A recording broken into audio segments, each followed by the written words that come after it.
are the students of Pathways. Some of us are here to make friends. Some of us are here for a new start.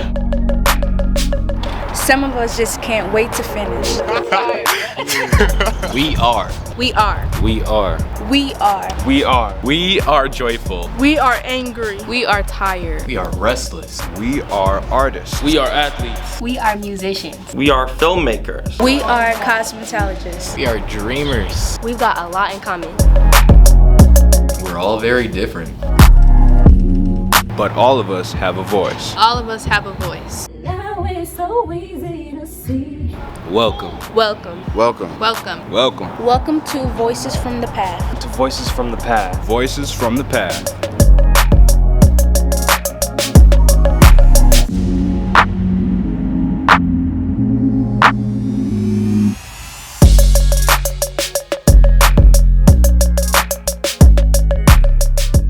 What's up? I'm Dorico. And I'm Jalea. And welcome to Pathways. We are a school full of kids working hard to graduate and make a better future for ourselves.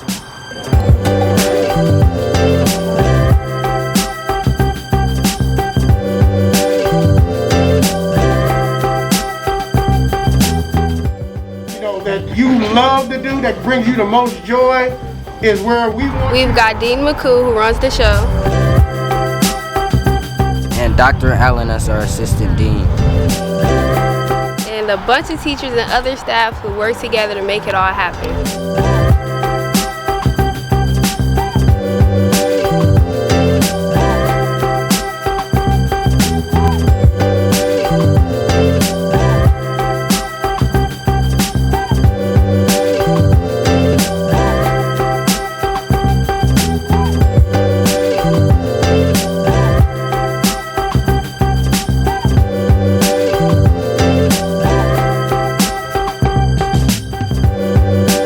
This is our cafeteria worker, Miss Anita.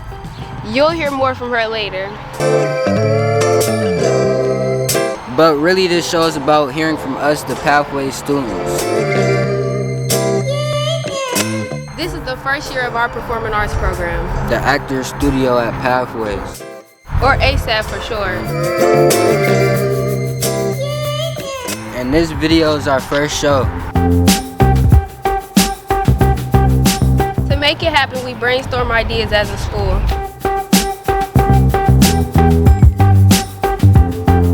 Decided what issues mattered to students the most. And started shooting video.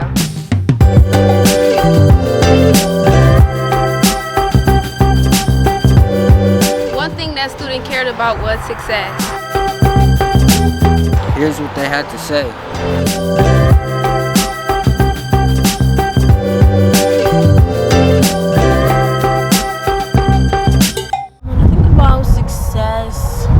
I think about like achieving your goals, like going to college, being like the first to graduate in your family. Getting college. Yeah. In college, get good grades. Walking on stage with my diploma. Setting a goal and actually reaching it and accomplishing it. Like a lot of people, I don't know what they be on in school, but I be here to get my work done. So success is doing what you need to do. Focusing, getting your grades and straight A's, attendance well, everything like that. A high school diploma, because not a whole lot of people got that. So I'm just saying, if you can't pass high school, you can't really do like that. Having like a stable job and like having families with a nice house. Good house, good family, good car. Living wealthy, financially free. Money is success as well, just because you need it. But at the end of the day, I'd much rather be happy than rich. Being as happy as you can, or maximizing your experience. Just being happy, honestly. If you're happy where you are, you've succeeded already. A happy life, happiness. If you're happy in life, then I'm assuming that you've succeeded, regardless of what you do. When you're comfortable with your life, Having a good income and also doing stuff that's fun. If you're happy and you can have the stuff you need, like shelter and food, if you want to do your hobbies and stuff, I feel like that, I feel like if you're comfortable with where you're at, that's good. think about having your priorities straight. Or someone that is investing in themselves and wanting to get more, not just more for now, like more like beyond the years, like 10 years, something that'll help you in the future. I want to be a veterinarian, so if I become that, then that's success to me. Living with positive energy around you, not negative. When you're doing great, like you ain't like cool with everybody, like you're just doing great, like in life. You working towards your goal that you have, not anybody else's, just what you gotta do. Succeeding through like something that you're going through. You have a goal, and I don't care what nobody say. Everybody has a goal, whether it's good or bad. Everybody has a goal to achieve something. So you have a goal in life, and you want to do everything that you can to prove that you can achieve that goal. Once you achieve that goal, you're being successful. You move on, you can do something better. Just having all your stuff in place, like not with anybody else, just what you got, like your goal is set. As long as you working towards that, that's what I believe is success. As long as you stand on top of your stuff.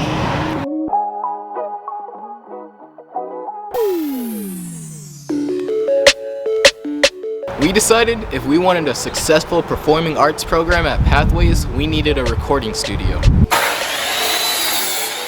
So this past fall, our students got to work.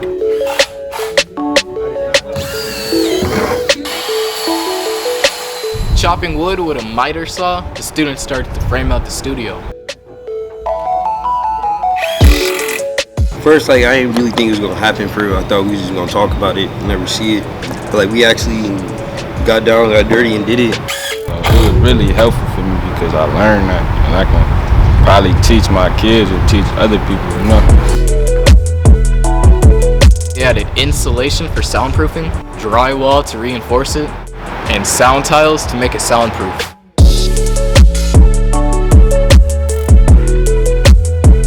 The last step was to put on the door and spray paint the exterior.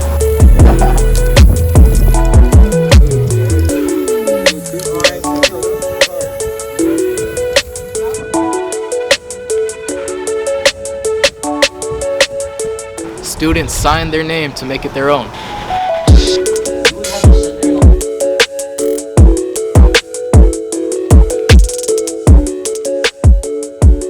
Go to school, need to stay up out the trap. Every time I leave the house, boy, I pray I make it back. Every time.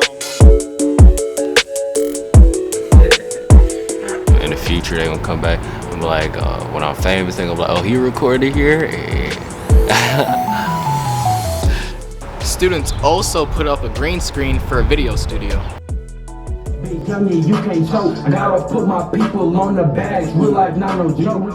With a couple cameras and some editing equipment, we got to work.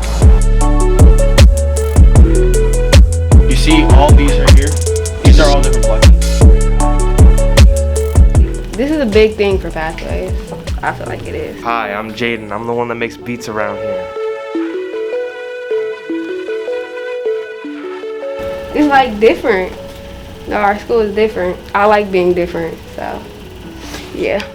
With students editing and recording video, the studio is officially a success. They started off from 2 pieces of wood, building it from the floor. Man, when Strassel, when he first came here, he was talking like about building a studio. I thought he was just talking. I'm like, I ain't think too much of it. And then he started bringing the equipment in. I'm like, oh, he for real. So I started getting serious with it and stuff, and it started actually being fun. So I was looking forward to coming to school and stuff.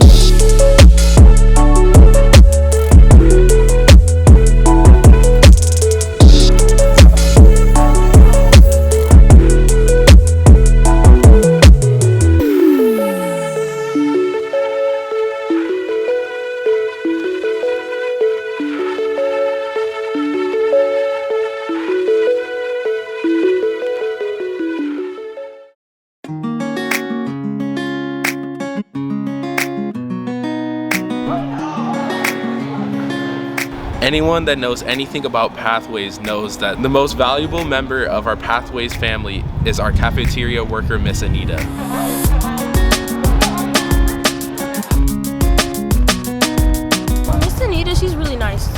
especially to the kids that are a little crazy. Like, they're not a little crazy, they're a lot. She's just like a caring person. And when you miss and you ain't eat, she'll let you come back. Even if you come in late, you will always have food if you go in there and ask Miss Anita. I think she cares about the students. You're welcome, baby. And, you know, she goes out of her way to like hand out waters if people need it. I think that's really cool. Food is very important, you know, for kids because if you're hungry, for one thing, you can't concentrate. And then I try to do the best I can with the food that I have to make them want it. You know what I'm saying? And then they could come to me in between classes, before classes, after, even though I might say, well, lunch is over, breakfast is over, they still could get something to eat because I know how important it is for a kid to need something to eat. I see her interacting with different kids and like going out of her way to give kids extra food if she has it. She's really nice. She's like probably like the glue of the school. Like, she's fun, she's nice, she's energetic. Yeah, she's more than just a cook. She helps too. I think she's a very helpful person towards the community of the school. Well, I guess when you really like something or care for it, it just all kind of falls in place.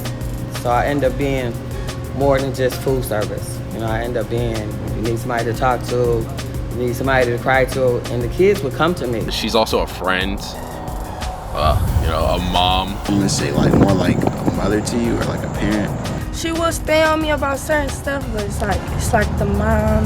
I treat them just like I treat my two daughters. I have two daughters, and I treat them the exact same way. It's almost like coming to my second home. When I come here, it's almost like being at home. I've been here by myself all 23 years, so I like a clean kitchen. So I clean as I go, and the kitchen is spick and span when I leave. But it's no big deal because this is my space, and I represent this space. So I want it to always be clean. So, you know, I work on that. I work on making sure the tables is clean and the chairs is pushed in. I bought flowers and vases for each table to make it look homey. Miss Anita is such an important part of our family. We decided to travel to her home to meet her real life family. Okay, I want to introduce my family. That's my oldest daughter, Tanjanika. That's my baby daughter, Ebony. She just got married 2 weeks ago. That's my oldest granddaughter, Tiara. This is my oldest grandson, Tavion. Stop. This is my next grandson, Devon. And this is the baby. This is Dalen. She's big on just making sure she takes care of us and keeps us all together. I can remember only one time in my life, me and my sister got into it, and we were talking for a couple weeks, and she's like, "Oh no, not my daughters. I'm not going for that. Not no kids of mine. I don't care who call who, but y'all better get this together because this ain't going down with my kids." And ever since then, we ain't never tried it again. She keeps us together. Granny is someone who is a good time. Like my granny, crazy, wild, cool. That's how I think of my granny. She's like a very caring person. She's very kind. Always bearing gifts. It could be the smallest thing. She's like, "Oh, I was at the store and I seen this, so I got it for you." Like, it's like, okay, granny, like, thank you.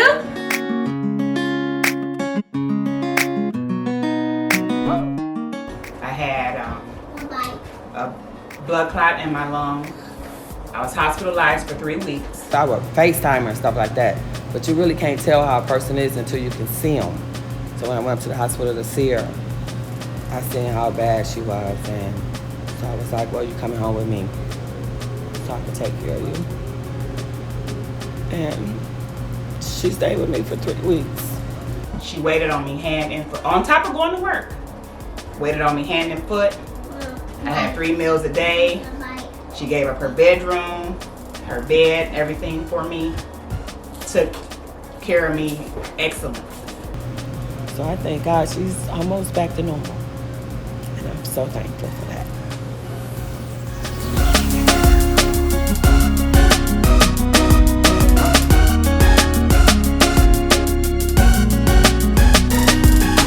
And that's kind of how I feel around here. My job never ends around here. She's very nice and kind to everyone she's around.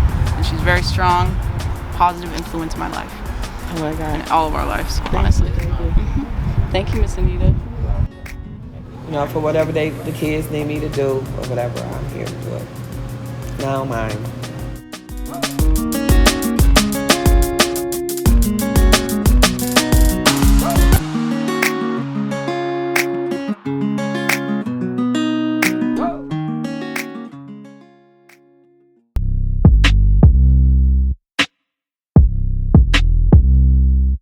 Hey, my name's Tyler. I'm Selena Warren Riggs. My name is Donnie Stoner. And someday I hope to direct my own horror film. And I like to sing and record music. And my dream is to design video games one day.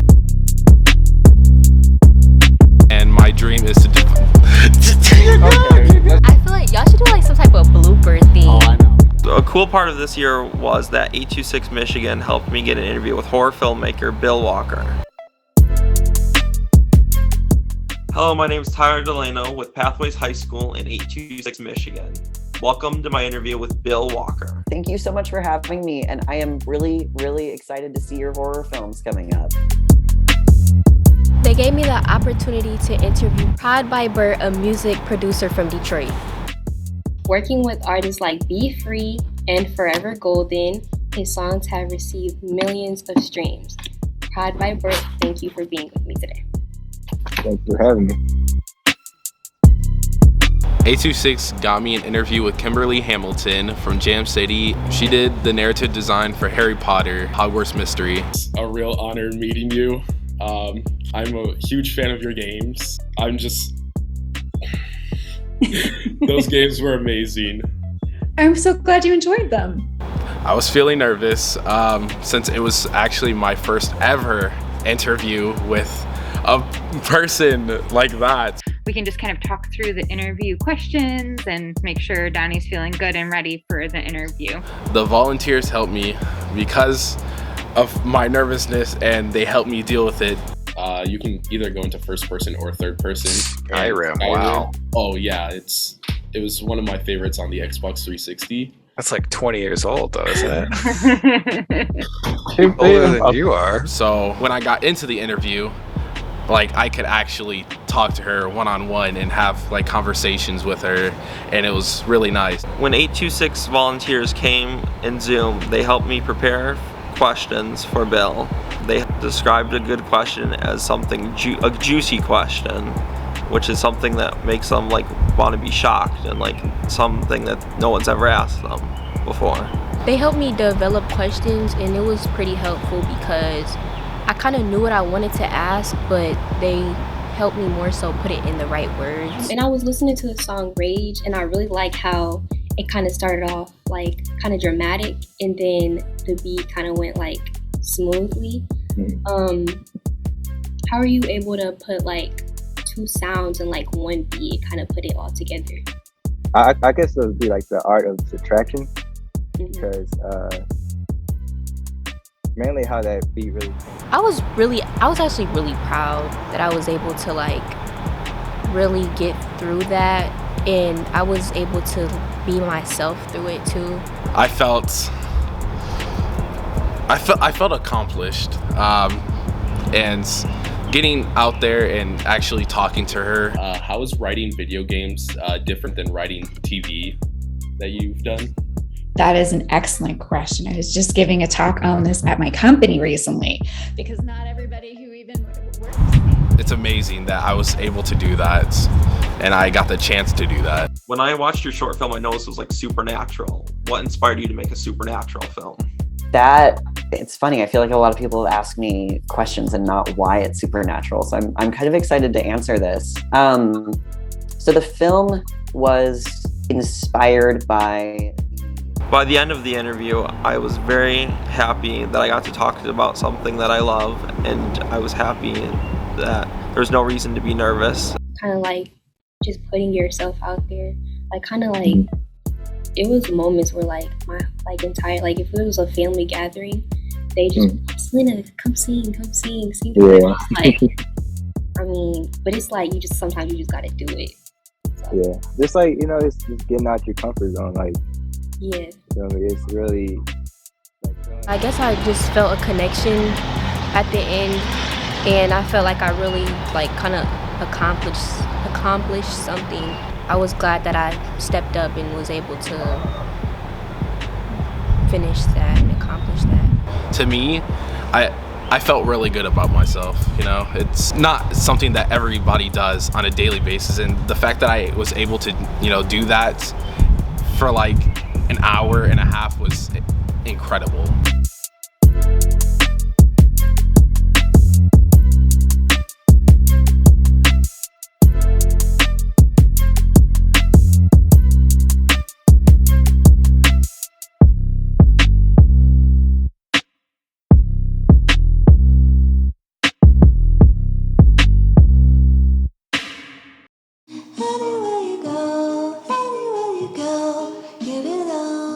Hi, my name is Asia. I spend my mornings here at Pathways. And in the afternoons, I go to Huron Valley Beauty Academy for cosmetology.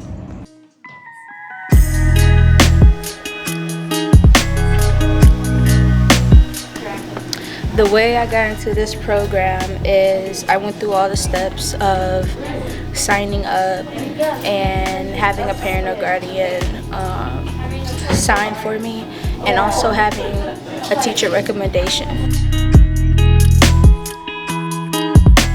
When I first wanted to do hair, it was because of my own insecurities, because I noticed when my hair wasn't done or when I started to get into makeup, I didn't want to see myself without makeup, or I didn't want to see myself without my hair done. So it really started from like my insecurities, but now it's something that I just love to do, and I learned to like accept myself without makeup.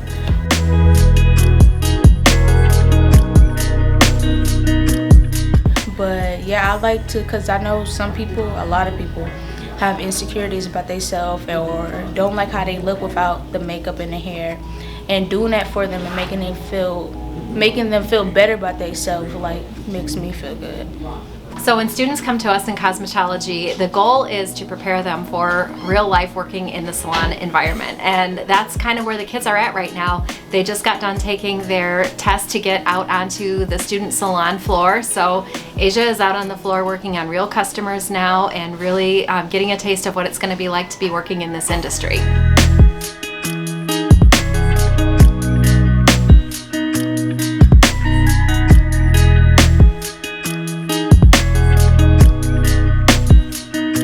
I know in middle school and elementary I used to get bullied because I always was a heavier set, bigger child. And yeah, now it's escalating and it's getting worse. And as I get older, I notice like boys out there who see women in general as disposable, really, and it's terrible.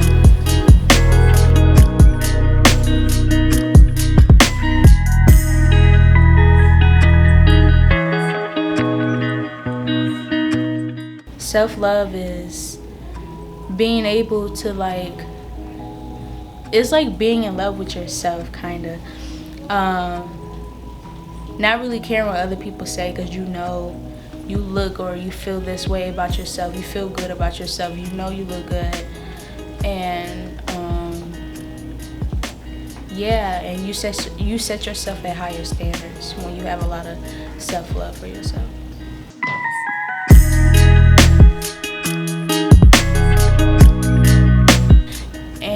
For me, I do struggle with that sometimes, because it don't really like, I don't get sad about people comments. It like really upsets me, and then I start like nitpicking with myself and kind of like thinking deep about their comments. But it might take me a minute, but eventually I do like kind of like snap back and be like, no, I know who I am, I know what I look like, I know what I feel about myself, and yeah. In cosmetology, there's no such thing as perfect, but it really does help to want to be detail-oriented and to have that eye for symmetry and design, and Asia is definitely good with that.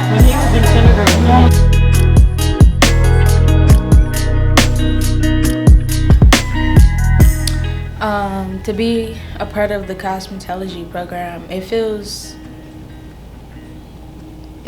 kind of like awarding. Like I feel like I earned it, and I feel like it helped with my self-within, because in class we do sometimes has some talks about insecurities and stuff like that.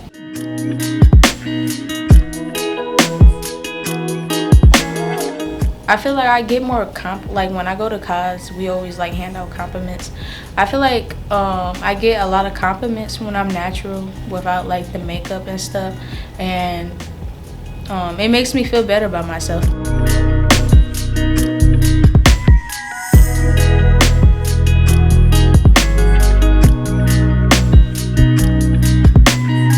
Especially like from the instructors, they give me compliments, and then like little tips and stuff. I might ask for little tips about my makeup, and some people hand them to me and stuff. So now I feel like I belong.